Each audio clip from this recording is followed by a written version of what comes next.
The still newish MPM solver has gotten quite a few quality of life upgrades with Houdini 21, so we should take at least a quick look at them as well. I'm working with a small example scene here, however I want to first talk a bit about the new features on the solver as well. So taking a look at the MPM source node, under the water preset or the liquid behavior, we have two new areas down here. MPM now supports surface tension, like for example Flip does as well, or vellum fluids, and we can also specify a phase for the surface tension. And you can use this to simulate two liquids that can't mix with each other, like water and oil. In this case, water would have a phase of 1, oil a phase of 2, and this would prevent both of them from mixing together. Also on the MPM solver itself, we now have the option to enable particle sleeping, so if a particle falls below a certain velocity for a certain amount of time, it will be excluded from the simulation and make the simulation run a whole lot faster. And finally on the MPM collider, if we set the type to animated and deforming, we have now the option to specify a trail velocity, which can be really handy if the collider is moving really fast. This can lead to more accurate collisions in the end. However, this is not what I'm here for today. What I'm here for today is mostly the post-processing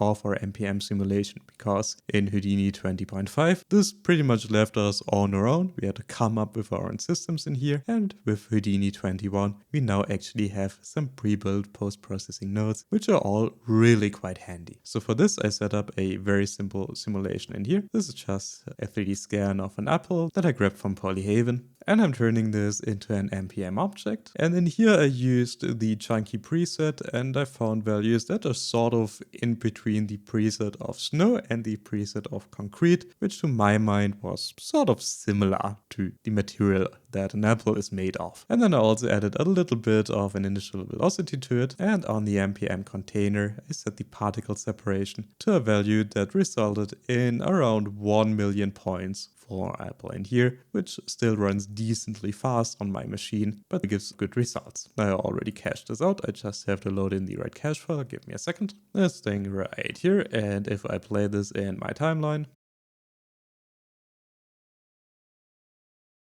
yeah, you can see the apple breaking in here. MPM in this case gives us two new pre-built nodes for this. The first one will be the MPM surface, and this meshes your particles into a new mesh, very similar to the particle fluid surface that we used to from Flip. So what we can do is we can wire our MPM particles in there, and we can also specify a guide mesh or rest source model in here, which we have also up here. So let's bring it in using an object merge node to keep our node tree clean. Let's drop this down, drag a null in here and wire this into the third input. And now this is doing some job of meshing a surface or a particle in here again. Now to set this up a bit more nicely, I want to set the output type to a polygon mesh. And right now I have too many of those small particles in here. So what I ended up doing in here is in the surface tab, changing the method to the new neural point surface and setting the mode to granular. And this is already looking somewhat accurate. The main thing that I want to add in here is to transfer my attributes from my rest source model. And I'm especially looking for my UV attribute. And once I have that, I have quite good looking UVs on my meshed surface, and I can test them by just quickly bringing in a UV quick shade node using the right texture and taking a look at this. Yeah, this is pretty much looking like an apple.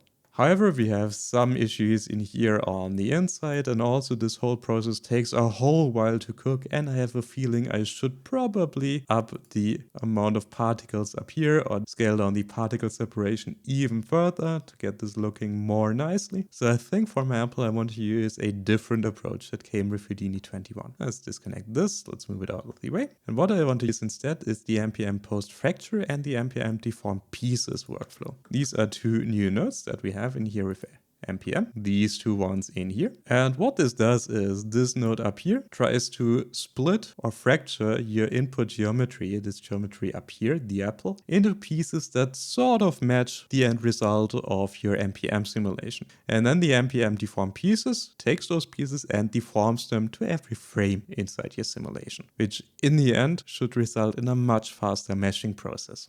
So to set this up, First of all, before we even start simulating, there's one very important checkbox that we need to check, and it's on the MPM solver under output, and it's the deformation gradient. And this is usually unchecked because it adds quite a lot of data to your cached out results. However, this is needed for the MPM post fracture and the MPM deform pieces to work in the end. So I've already activated it and cached it out, and now it's time to set this up. So we again need a reference to a null in here, another object merge node to keep our setup clean, and this goes into the left input of our MPM post fracture, and our particles can go into the right input. Now what we have to set up in here to get rid of this error is the end frame, because again we need to take a look at the first and last frame to decide on how we want to fracture this. And the simulation that I cached out in here only goes to frame 96. So ending this in here, this now works. And now we can take a look at these options in here. Now we have the cutter method, and we can choose between Boolean and Voronoi. Voronoi is a bit faster but has less detail, so I usually leave it at Boolean. Then the geometry type, we can decide if it's a solid geometry like this apple or a surface geometry like, for example, a sheet of metal or something like that. And then we have these tabs in here to change our fracturing. I ended up playing mostly with the fracture points and the cutter geometry. And on the fractured points, I ended up lowering the point separation. So how many points are we scattering to fracture object? I ended up lowering this down to 1 to add a bit more fractures in the end. And then on the cutter geometry, I added interior details. And then I ended up setting the target mesh size to 0.03 and the noise element size to 4 and the noise amplitude to 2. And again, this is after a bunch of back and forth trying to make this look good. Then we can take this and wire it into the MPM deform pieces. And again, our particles can go into the second input. And now we can see our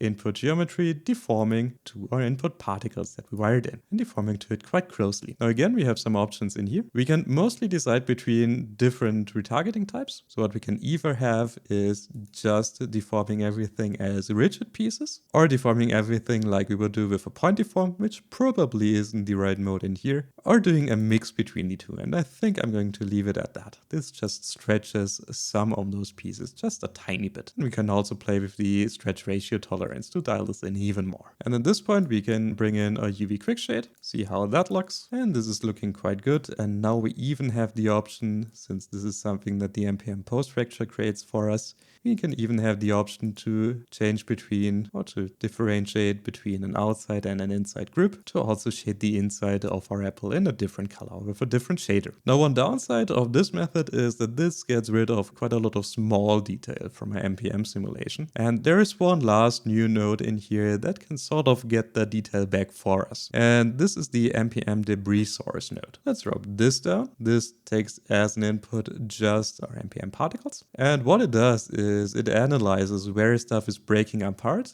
and on those areas, so these areas right here, and right here, on these areas it will spawn points which will later be used as source points, for example in a pop simulation, in a particle simulation. Again, in here you have quite a lot of parameters to tweak. So for example, at what stretching point for every particle are we spawning in those new points, and at what speed of this particle we're doing that, and also which ratio of these particles we want to keep, and then also some options for replicating and creating more points. However, in this case, I did pretty much nothing to these parameters. I was happy with them pretty much from the get-go, and instead I moved straight into pops to finally turn this into a simulation as well. And again, this node right here does a pretty good job generating the right data for us here. So pretty much all we need to do in here is again drop down a pop net, wire this into the first input, maybe also move to the first frame, something like this. And in the pop net, pretty much all you have to do is jump to our source, set the emission type to points, leave this as use first context geometry, and then tweak the constant birth rate to your liking. In my case, I up this to 15,000, like this. And then we just need to add a gravity forest to our simulation, and also on the pop solver, we want to match the timescale to the timescale that we use on our MPM solver. In my case, I did a slow motion simulation in here, so I turn this down to 0.1 here as well. And then if we play our simulation, as soon as our MPM object starts breaking apart, we should see a ton of particles spraying out. So at this point, you could copy some small debris pieces onto them, or do what I did and copy small water droplets onto them, because I thought this was appropriate for an apple smash for some reason. And then you can move this all to Karma to render it. But this is pretty much all I have to tell you about the new MPM workflow. This setup right here was admittedly a bit rushed, but I think we'll have some more in-depth videos about the MPM in the future, just not in this